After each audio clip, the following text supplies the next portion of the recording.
हम में से हर इंसान के दिमाग में कभी ना कभी ये सवाल आया होगा कि मैं कौन हूँ, मुझे किसने पैदा किया, और जब मैं मरूंगा तब मेरे साथ क्या होगा, और क्या मुझे सारे जमीन आसमान को, पूरी कायनात को किसी खुदा ने पैदा किया है? तो क्या कोई खुदा मौजूद है? I believe in God, I believe in miracles, I believe in revelation. तो खुदा जो है वो ज़्यादा फाइन है। मेरी राय में कोई भगवान, कोई अल्लाह, कोई गॉड एग्जिस्ट नहीं करता। अब दो किस्म के लोग इस सवाल का जवाब देते हैं। एक किस्म उन लोगों की है जो ये कहते हैं कि ये सब जमीन और आसमान और इंसान को एक खुदा ने पैदा किया है, और दूसरी किस्म उन लोगों की है जो ये कहते हैं कि ये सब जमीन और आसमान ये अपने आप ही पैदा हो गए हैं, इन्हें किसी खुदा ने नहीं पैदा किया। मेरी राय में कोई भगवान, कोई अल्लाह, कोई गॉड एग्जिस्ट नहीं करता।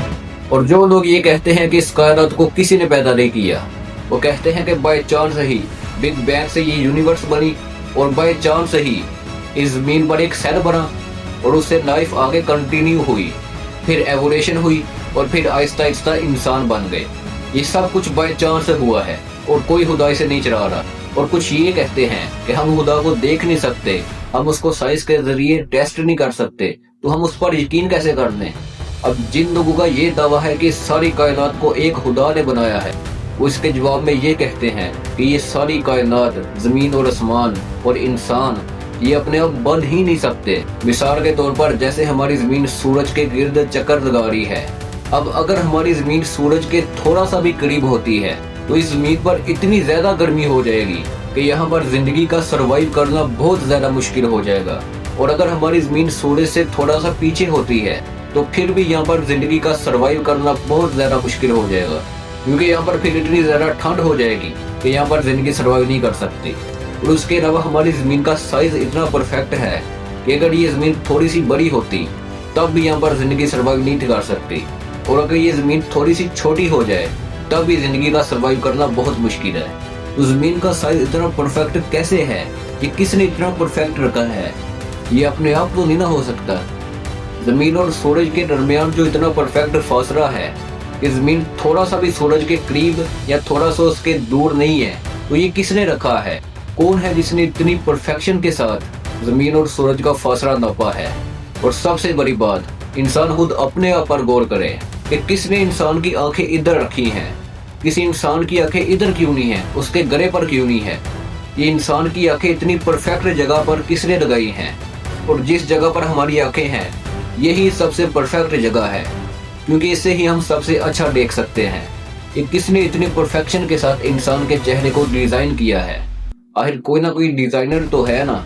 एक इंसान ने बड़ी मशहूर बात कही थी, उसने ये कहा था कि ये कायनात, जमीन आसमान और इंसान का अपने आप ही बन जाना, इस दावे के इतने कम चांसेस हैं कि जैसे कोई इंसान ये वाला दावा करे कि अमेरिका में एक तूफान आया और उस तूफान ने कचरे के ढेर से लोहे या रबर को इकट्ठा किया, और वो तूफान उस लोहे और रबर को अपने अंदर ऐसे ऐसे बता रहा, और फिर अपने आप ही उस तूफान के अंदर से जहाज बनकर निकल आया।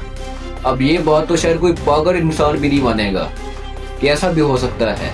वो कहेगा कि जहाज अपने आप कैसे बन सकता है, इसका तो कोई डिजाइनर है, इसे तो किसी ने डिजाइन किया है, इसके पर यहाँ पर होंगे, इसका शीशा आगे लगा होगा, इसके टायर नीचे होंगे, ये अपने आप तो बन ही नहीं सकता।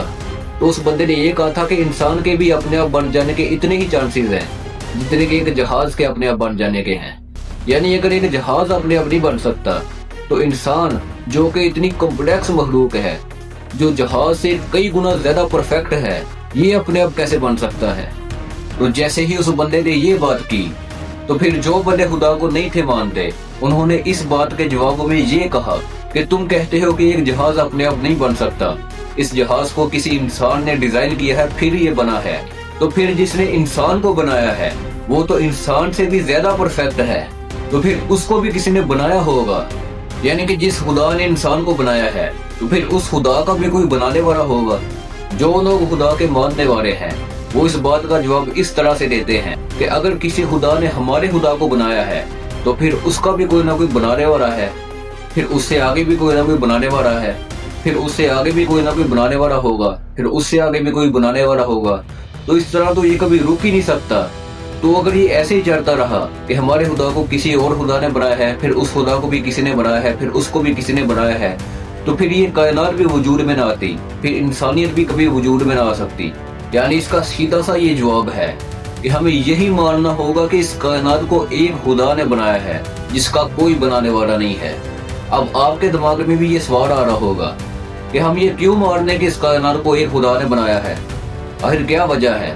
اس کی وجہ یہ ہے کہ ہم زندہ مخلوق ہیں, یہ کائنات ہے, ہم اس کائنات کی پرفیکشن کو محسوس کر سکتے ہیں, ہم اپنے آپ کی پرفیکشن کو محسوس کر سکتے ہیں. تو اس کا نتیجہ یہی ہے کہ ہم اتنے زیادہ پرفیکٹ ہیں, اس لیے ہمارا کوئی نہ کوئی بنانے والا ہے, اور وہ بنانے والا بھی ایسا ہے کہ اس کو کسی نے نہیں بنایا, وہ اکیلا ہے.